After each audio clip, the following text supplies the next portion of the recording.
Bonjour à tous. Alors le but de cette courte intervention, parce que ce n'est pas une conférence, le format étant de 20 minutes, est de prendre un peu de temps pour vous présenter la façon dont GEM, Grenoble École de Management, dans ses enseignements et sa formation, fait le lien entre géopolitique et entreprise.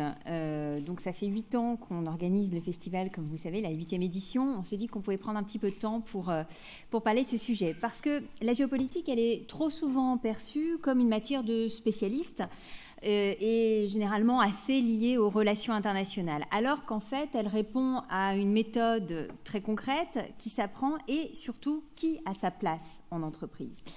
Et c'est ce que GEM s'est donné pour objectif, c'est-à-dire aider les managers et les futurs managers à intégrer la géopolitique dans leurs actions et leur représentation de l'entreprise. Merci Nathalie. On va essayer d'esquisser très rapidement, au regard du temps qui nous est accordé, qui est très court, les grands axes, comment on s'y prend pour faire ce lien entre la géopolitique et le milieu de l'entreprise. Donc avant tout, dans un monde globalisé et en rapide évolution dans lequel nous vivons aujourd'hui, les traités de libre-échange, les différents types d'accords, ou à l'inverse, les désaccords entre les nations, les conflits, ont des impacts très importants sur les États. Le processus de mondialisation a profondément changé, modifié les échanges, les comportements et les stratégies des entreprises sur le territoire des États dans lesquels ils opèrent. Dans ce monde en mutation, la géopolitique est un atout de poids pour les entreprises et pour les managers, bien évidemment. La géopolitique n'est pas une matière à part, comme Nathalie a souligné, ou bonne pour les spécialistes. Il s'agit d'une méthode presque nécessaire pour toute entreprise, car elle impacte d'une façon très significative sur laquelle on va très rapidement s'arrêter lors de cette présentation. Ce qui est important de souligner, c'est que d'un côté, l'entreprise a besoin de s'adapter aux reconfigurations géopolitiques constantes, au contexte du géopolitique dans lequel elle se retrouve, mais également, elle est obligée, et elle peut, influencer ce contexte, en devenant ainsi un acteur de poids et responsable. La géopolitique pour les entreprises, telle que nous l'enseignons ici à GEM, telle que nous le définissons ici, n'est pas une science. J'insiste là-dessus. C'est une méthode d'analyse du monde, telle que les hommes, les sociétés l'animent, le modèrent, le vivent, aussi bien dans le conflit que dans l'échange. C'est une méthode d'analyse qui permet de mieux décrypter l'environnement géopolitique de l'entreprise en se posant de bonnes questions et en saisissant vraiment la complexité de la réalité internationale. Pour observer et comprendre l'environnement, il est nécessaire de recourir à tout un ensemble de disciplines. La géographie, le droit, la sociologie, les relations internationales, la géopolitique, bien entendu. Ici, à GEM, la géopolitique se base sur une méthode qu'on appelle une méthode d'analyse multifactorielle, qui s'intéresse à des niveaux d'analyse, à des échelles d'analyse très différentes. Donc, comme je viens de mentionner, il s'agit de faire recours à tout un ensemble d'indicateurs relevant des matières aussi diverses que la géographie, le droit, les sciences politiques, la sociologie, l'anthropologie, l'ethnologie, et ainsi de suite. Mais également, il s'agit de raisonner en termes de différents niveaux d'analyse, macro, méso et micro. L'analyse systémique sous-entend de prendre en compte les interactions entre les différents acteurs sociaux et les institutions du pouvoir, mais également les différents facteurs qui, en s'intercroisant, les facteurs culturels, économiques, géographiques, politiques, peuvent avoir un impact sur l'activité de l'entreprise.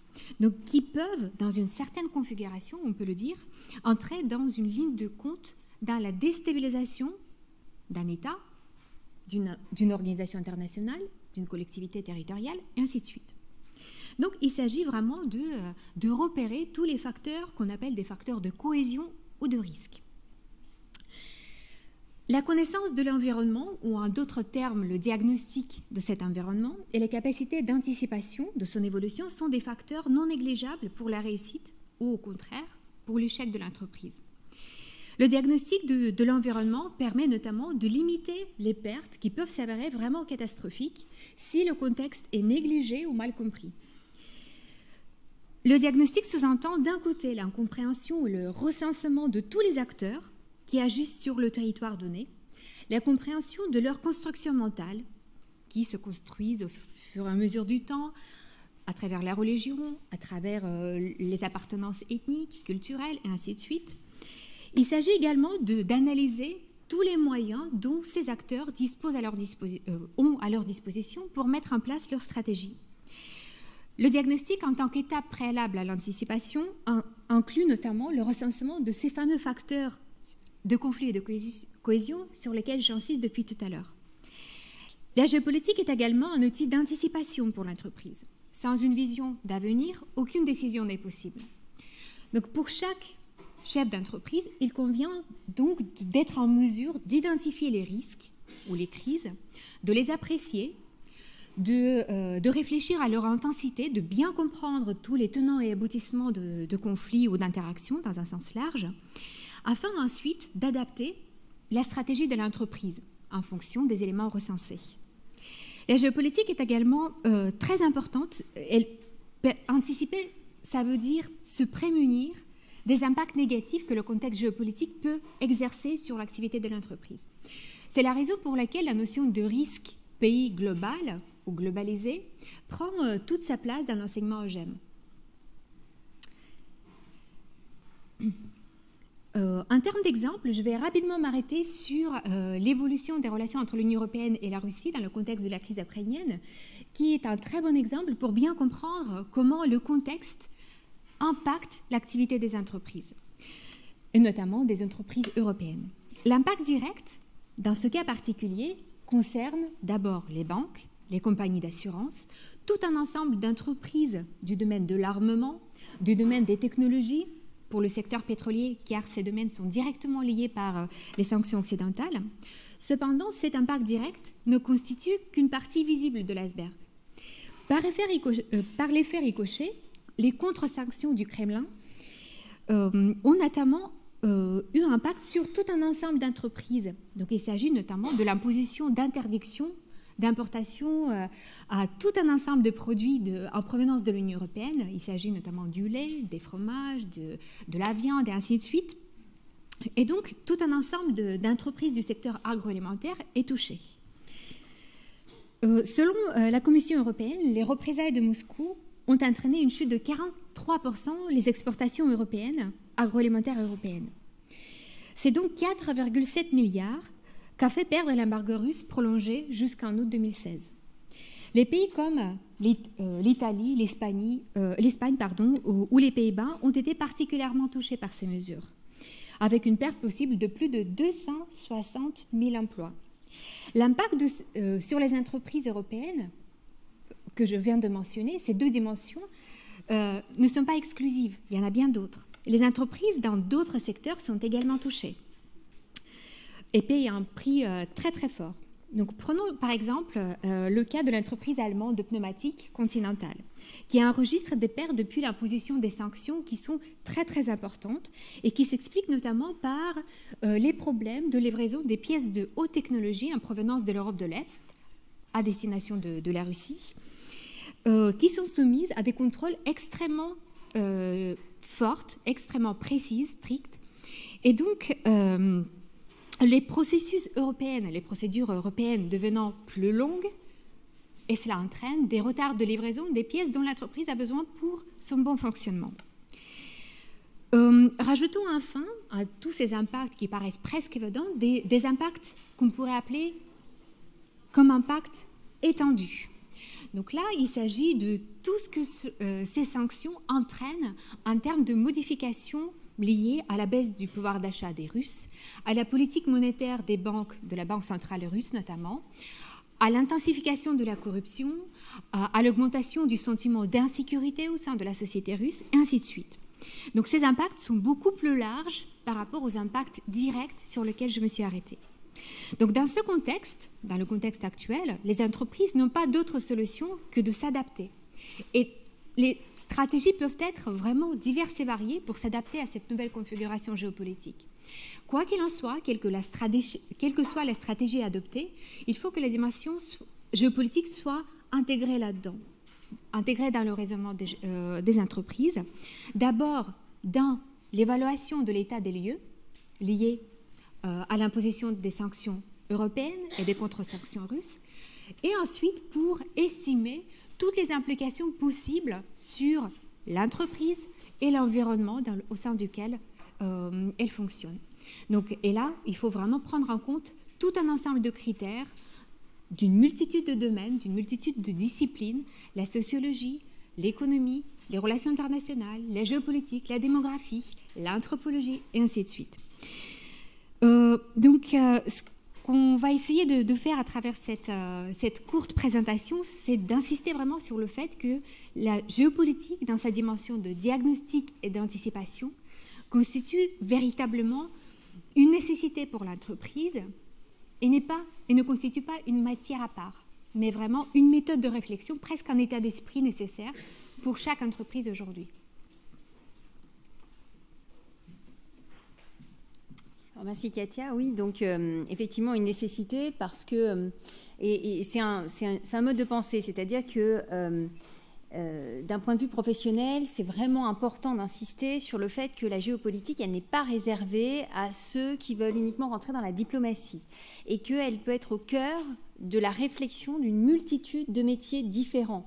Alors, le plus évident, vous allez me dire, c'est le métier de responsable d'export, par exemple, responsable de zone, pays, qui doit comprendre les évolutions de son marché et le contexte politique de son périmètre d'action. Ça, d'accord. Mais posez-vous la question également du responsable achat ou même d'un chef de produit.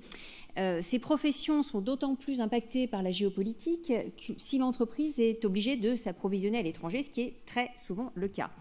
Alors, la géopolitique va leur permettre à ces gens-là de jauger le niveau de sécurité de leurs approvisionnements à la source et également le niveau de sécurité des routes d'acheminement.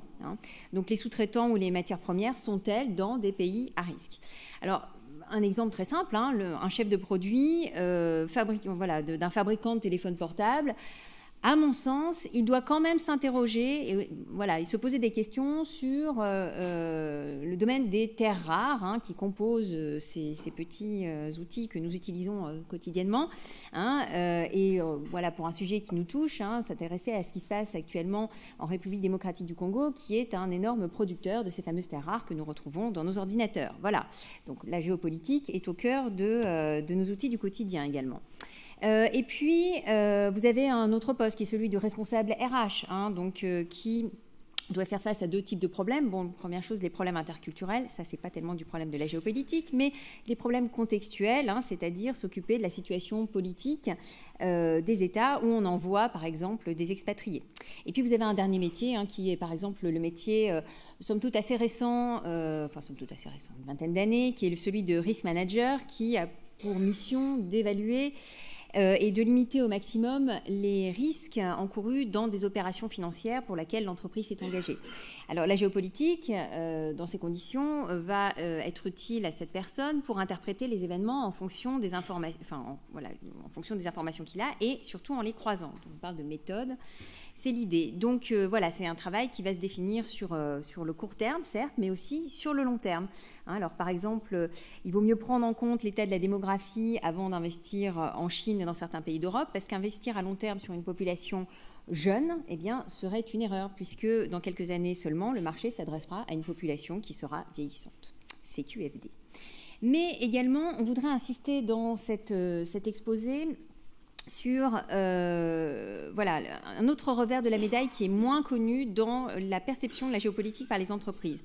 Parce que quand on parle de géopolitique et d'entreprise, ce n'est pas suffisant de présenter comment les relations internationales vont impacter l'entreprise, mais de présenter comment l'entreprise va elle-même impacter les relations internationales. Et c'est ça qu'on oublie souvent de montrer. Alors, je vais reprendre quelques idées du livre de David Roskopf, qui est l'éditeur en chef de la célèbre revue qui s'appelle Foreign Policy, et qui a montré que, en 2007, les 5 premières entreprises mondiales faisaient, tenez-vous bien, 1 500 milliards de dollars de chiffre d'affaires, soit plus que le PIB de n'importe quel pays, à l'exception des 7 plus riches d'entre eux. Alors, quand j'ai lu ces statistiques, je me suis dit, tiens, faisons le même calcul sur l'année 2015, pour voir si les choses ont changé. Eh bien, vous voyez que les choses n'ont guère changé, puisque les 5 premières entreprises mondiales ont un chiffre d'affaires qui est équivalent à peu près au PIB de l'Inde, ou en tout cas qui est supérieur au PIB de l'Italie, du Brésil et de tous ceux qui sont en dessous.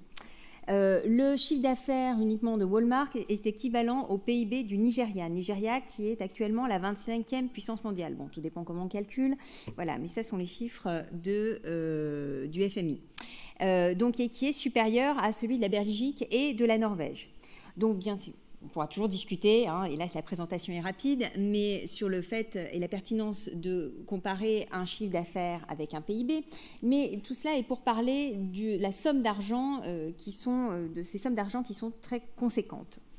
L'influence de ces grandes firmes vis-à-vis de leur environnement local ne se joue pas uniquement sur des chiffres d'affaires, alors des investissements, oui, c'est bien le cas, puisqu'on connaît des grandes entreprises qui investissent et qui représentent une part du PIB très importante dans certains pays, mais l'influence de ces grandes entreprises se joue aussi vis-à-vis du nombre d'employés qu'elles représentent dans le monde, hein, et donc ensuite de leur capacité de lobbying. Alors, le nombre d'employés est très important pour les plus grosses. Et là, je vous ai donné quelques chiffres. Hein. Donc, par exemple, au total du tableau, j'ai calculé que sur les 10 premières entreprises mondiales, ça représentait 9,8 millions d'emplois, hein, ce qui est plus que le nombre de personnes habitant en Autriche, en Israël ou en Suisse. Par exemple, Walmart, qui est la première entreprise mondiale point de vue de l'emploi, donc qui emploie plus de 2 millions de salariés, eh bien, il y a plus de personnes qui travaillent chez Walmart que d'habitants en Namibie, au Botswana ou au Luxembourg. Donc, alors David Roskopf rappelle dans son livre que les 200 premières entreprises mondiales emploient plus de 70 millions de travailleurs et en font vivre environ à peu près 350 millions. Alors, en réalité, ce chiffre est beaucoup plus élevé et vous vous en doutez si on prend en compte les emplois qu'elles génèrent chez leurs fournisseurs et les sous-traitants. Donc, en gros, les experts, et pas uniquement lui, hein, s'accordent à dire qu'en gros, 1 milliard d'individus travailleraient pour des grandes multinationales. Donc, ce qui fait aussi un poids conséquent. Et ces entreprises savent qu'elles ont un poids conséquent. Alors, on en a pris conscience, notamment depuis les 20 dernières années, et cela se joue dans des décisions internationales, notamment là, le cas que je vous présente ici très rapidement et pour finir. C'est le cas du Trans-Pacific Partnership, qui est un traité multilatéral de libre-échange qui a été signé en février dernier, qui vise à intégrer des régions, la région Asie-Pacifique et Amérique. Alors, cet accord, elle contient une trentaine de chapitres qui portent sur la réduction des droits de douane, bon, comme tout accord de libre-échange, mais également aussi sur la propriété intellectuelle, le droit à l'environnement, le droit du travail, l'accès au marché public et l'accord de protection des investissements. Alors, ce qui est intéressant de noter vis-à-vis de cet accord, c'est que sur les 566 membres qui ont participé aux 28 commissions en charge de le définir, ça a pris des années, mais il a été montré que 85% des gens donc, qui ont participé étaient des cadres d'entreprise ou des lobbyistes qui représentaient les intérêts de ces entreprises. Donc 85% pour cet accord, hein, du Trans-Pacific Partnership. Donc ces entreprises ont dépensé plus de 600 millions de dollars en lobbying au niveau fédéral aux États-Unis, uniquement aux États-Unis. Je ne parle pas dans les autres pays. Et elles sont au cœur de la rédaction d'une clause d'arbitrage international pour la protection des investissements qui va permettre maintenant à des entreprises d'intenter des procès à des États pour le non-respect du traité. Donc vous voyez, il est aussi important de comprendre l'entreprise comme acteur fondamental de la géopolitique et pas uniquement subissant les effets des relations internationales.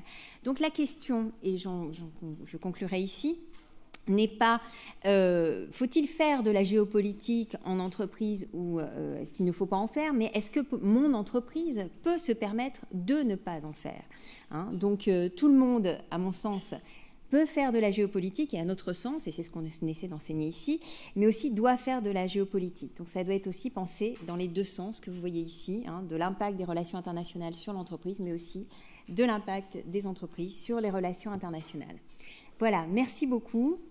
Et puis, nous vous souhaitons une bonne fin de conférence. Et voilà, merci à vous.